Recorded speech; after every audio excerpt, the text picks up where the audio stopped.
नत्वा जिनेन्द्रं गतसर्वदोषं सर्वज्ञदेवं हितदर्शकं च श्रीजैनसिद्धान्तप्रवेशिकेयं विरचते स्वल्पधियां हिताय। इस तरह जैन सिद्धांत प्रवेशिका का अध्ययन करते हुए हम गुण स्थानों की चर्चा कर रहे थे। पिछले वीडियो में हमने पहले, दूसरा और तीसरा, चौथे गुण स्थान की चर्चा की थी। जिन गुरुओं से हमने जैन धर्म की शिक्षा ली है, उन्होंने हमें बताया कि मूल बात को नहीं छोड़ना चाहिए। यदि हमने मूल अपना टॉपिक छोड़ दिया तो हम मार्ग से भटक जाएंगे। यहाँ से बात शुरू हुई थी कि असली सुख किस तरह से प्राप्त हो सकता है, कि असली सुख, निराकुल सुख तो मोक्ष से ही प्राप्त हो सकता है। फिर मोक्ष की प्राप्ति का उपाय क्या है? संवर और निर्जरा। और संवर और निर्जरा होने का उपाय क्या है? सम्यक दर्शन, सम्यक ज्ञान और सम्यक चारित्र। इन तीन पूर्ण गुणों की एकता ही संवर और निर्जरा होने का उपाय है। इन तीन पूर्ण गुणों की एकता कैसे होती है? जैसे जैसे गुण स्थान बढ़ते जाते हैं, वैसे वैसे गुण भी बढ़ते हुए, कौन से गुण? सम्यक दर्शन, सम्यक ज्ञान और सम्यक चारित्र बढ़ते हुए अंत में पूर्ण हो जाते हैं। इस तरह से यहाँ पर जो शब्द गुण स्थान आया था, उस विशेष गुण स्थान का हम अध्ययन कर रहे हैं। गुण स्थान किसको कहते हैं? मोह और योग के निमित्त से सम्यक दर्शन, सम्यक ज्ञान, सम्यक चारित्र रूप आत्मा के गुणों की तारतम्य रूप अवस्था विशेष को गुण स्थान कहते हैं।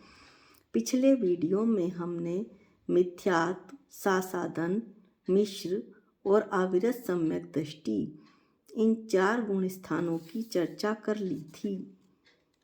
आज जो हम चर्चा शुरू करेंगे वो पांचवें गुण स्थान से करेंगे। पांचवें गुण स्थान से 10वें गुण स्थान तक जो 6 गुण स्थान होते हैं, वो चारित्र मोहनीय कर्म के क्षयपशम से होते हैं। इसलिए इस गुण स्थानों में क्षयपशमिक भाव होता है, क्योंकि यहाँ पर चारित्र मोहनीय कर्म का क्षयपशम हो रहा है। इन गुण स्थानों में सम्यक चारित्र गुण की कर्म से वृद्धि होती जाती है। 11वां गुण स्थान चारित्र मोहनीय कर्म के उपशम से होता है, इसलिए 11वें गुण स्थान में औपक्षमिक भाव होते हैं। यद्यपि यहाँ पर चारित्र मोहनीय कर्म का पूर्णतः उपशम हो गया है, तथापि योग का सद्भाव होने से पूर्ण चारित्र नहीं हुआ है, क्योंकि जो सम्यक चारित्र का लक्षण है वो ये है कि योग और कषाय के अभाव से सम्यक चारित्र होता है, ऐसा आचार्यों ने बताया है। और जो 12वां गुण स्थान है वो चारित्र मोहनीय कर्म के क्षय से होता है, इसलिए यहाँ क्षयिक भाव होते हैं। इस गुण स्थान में भी 11वें गुण स्थान की तरह सम्यक चारित्र की पूर्णता नहीं है। यद्यपि जो सम्यक ज्ञान गुण है वो चौथे गुण स्थान में प्रकट हो चुका है। कहने का तात्पर्य यह है कि आत्मा का जो ज्ञान गुण है वो अनादिकाल से प्रवाह रूप से चला आ रहा है, लेकिन अनादिकाल से ही जो दर्शन मोहनीय कर्म है उसने मेरा पीछा नहीं छोड़ा है। तो दर्शन मोहनीय कर्म का उदय होने से वह ज्ञान मिथ्या रूप हो जाता है, परंतु चौथे गुण स्थान में जब दर्शन मोहनीय कर्म के उदय का अभाव हो गया, तब वही आत्मा का जो ज्ञान गुण है वो सम्यक ज्ञान बन गया। और पंचम आदि गुण स्थानों में तपश्चरण, तप, व्रत आदि के निमित्त से अवधि और मन पर ज्ञान भी किसी किसी जीव के प्रकट हो जाते हैं। तथापि केवल ज्ञान हुए के बिना सम्यक ज्ञान की पूर्णता नहीं मानी जाती है। सम्यक ज्ञान को तभी पूर्ण माना जाता है जब केवल ज्ञान हो जाए। इसलिए इस 12वें गुण स्थान तक यद्यपि सम्यक दर्शन की पूर्णता हो गई है, क्योंकि क्षायिक सम्यक्त्व के बिना छपक श्रेणी जीव नहीं चढ़ सकता और छपक श्रेणी के बिना 12वां गुण स्थान नहीं आता है। तथापि सम्यक ज्ञान और सम्यक चारित्र गुण अभी तक अपूर्ण हैं। ये बताया जा चुका है कि सम्यक ज्ञान तभी पूर्ण होगा जब केवल ज्ञान होगा, और सम्यक चारित्र गुण तभी पूर्ण होगा जब योगों का अभाव होगा। इसलिए 12वें गुण स्थान तक मोक्ष नहीं हुआ। 13वां गुण स्थान योगों के सद्भाव की अपेक्षा से है, इसलिए इसका नाम संयोग और केवल ज्ञान के निमित्त से संयोग केवली है। इस गुण स्थान में सम्यक ज्ञान की पूर्णता हो जाती है, परंतु फिर भी चारित्र गुण की पूर्णता न होने से मोक्ष नहीं होता है, क्योंकि जैसा नाम से ही स्पष्ट है संयोग केवली यहाँ योग का सद्भाव रहता है। 14वां गुण स्थान योगों के अभाव की अपेक्षा से है, इसलिए इसका नाम अयोग केवली है। इस गुण स्थान में सम्यक दर्शन, सम्यक ज्ञान और सम्यक चारित्र इन 3 गुणों की पूर्णता हो जाती है। अतः मोक्ष भी अब दूर नहीं रहा। अर्थात आचार्य बताते हैं कि आ, ई, उ, री, लृ इन 5 ह्रस्व स्वरों के उच्चारण करने में जितना काल लगता है उतने काल में मोक्ष हो जाता है। इस तरह से हमने 1 से लेकर 14 गुण स्थान तक की संक्षिप्त विवेचना कर ली है। अब हम एक एक करके एक एक गुण स्थान का कुछ और विशेष अध्ययन करेंगे। मिथ्यात्व जो है, मिथ्यात्व गुण स्थान के स्वरूप की चर्चा अब हम करते हैं। मिथ्यात्व प्रकृति के उदय से होने वाले जो तत्वार्थ का आश्रद्धान है, तत्वों का आश्रद्धान है, उसे मिथ्यात्व कहते हैं। मिथ्यात्व प्रकृति के उदय से उत्पन्न होने वाले मिथ्या परिणामों का अनुभव करने वाला जीव विपरीत श्रद्धान वाला हो जाता है। उसको जिस प्रकार पित्त जवर से युक्त जीव को मीठा रस भी अच्छा मालूम नहीं होता, उसी प्रकार ऐसे जीव को सच्चा धर्म यथार्थ धर्म अच्छा नहीं मालूम होता, रुचिकर नहीं लगता।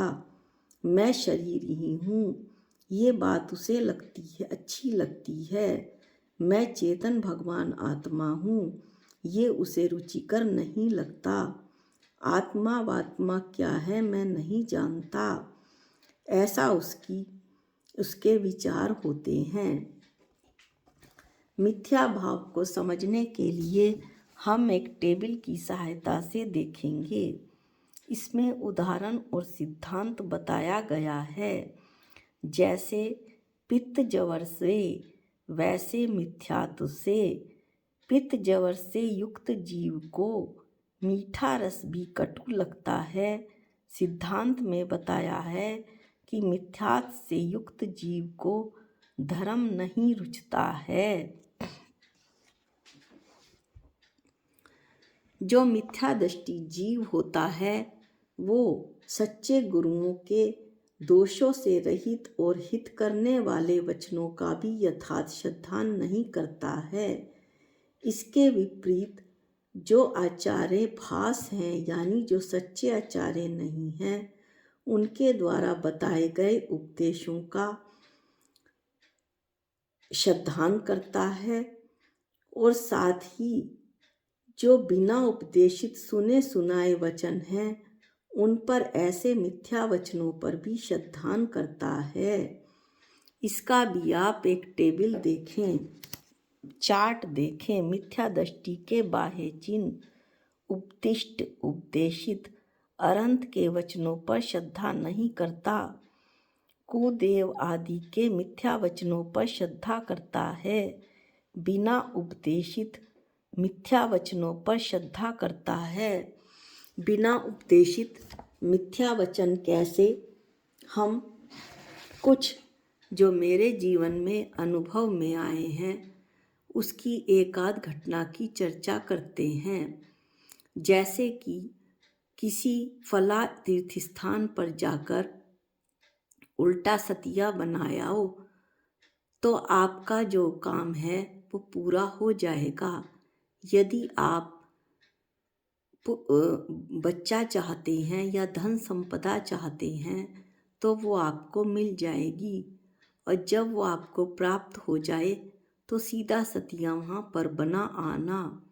अब 1000 में से बाई चांस 10 व्यक्तियों की इच्छा पूरी हो जाती है तो ये बात पूरे समाज में फैल जाती है, और ऐसे मिथ्या वचनों पर यह मिथ्या दृष्टि श्रद्धान करने लगता है। उस मिथ्या दृष्टि में मैं भी हूँ, कोई और नहीं, ये मेरी ही चर्चा चल रही है। जबकि हम सब बहुत अच्छी तरह से जानते हैं कि जो हम कर्म करके आए हैं वो हमें काटने ही हैं, चाहे वो हमें पुण्य कर्म के उदय स्वरूप ससाता की सामग्री मिले और पाप के उदय स्वरूप असाता की सामग्री मिले, लेकिन दोनों ही अवस्थाओं में हमें साम्य भाव रखना है। ज्यों ज्यों देखी वीत राग ने, सो सो होसी वीरा रे, अनहोनी होती नहीं जग में, काहे होत अधीरा रे। ऐसा कहा है कि वीतराग ने जो देखा है वही होगा, अनहोनी नहीं होती जग में, इसलिए क्यों अधीर हो रहा है। अपने को समझ, अपनी सब को समझ।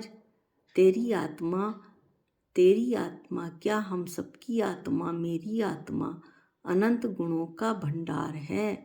इसमें अनंत दर्शन, अनंत ज्ञान, अनंत सुख और अनंत वीर्य है। मैं अपने अंदर इतना साहस उत्पन्न करूं इन शास्त्रों को पढ़कर, और जैसा इसमें लिखा हुआ है इतना सुंदर और साफ आचार्यों ने लिखा हुआ है कि अपने आप ही साहस आ जाता है, और मैं सुखरूप और दुखरूप जैसी भी घटनाएं मेरे जीवन में आए मैं उनमें साम्य भाव रखता भी हूँ और आगे भी रखूँ। ऐसा मेरा विश्वास और श्रद्धान बने। इसी विश्वास और श्रद्धान के साथ पहले गुण स्थान मिथ्यात्व गुण स्थान की विवेचना करके हम इस वीडियो को पूरा करते हैं। अगले वीडियो में हम सासादन गुण स्थान और इसके आगे के गुण स्थानों की चर्चा करेंगे। आज के लिए इतना ही। जा वाणी के ज्ञान से सूझे लोकालोक, जो वाणी मस्तक नमो सदा देत हूँ धोख। हे जिनवाणी भारती तो है जपू दिन रैन, जो तेरी शरणागते वो पावे सुख चैन। सबको जय जिनेंद्र।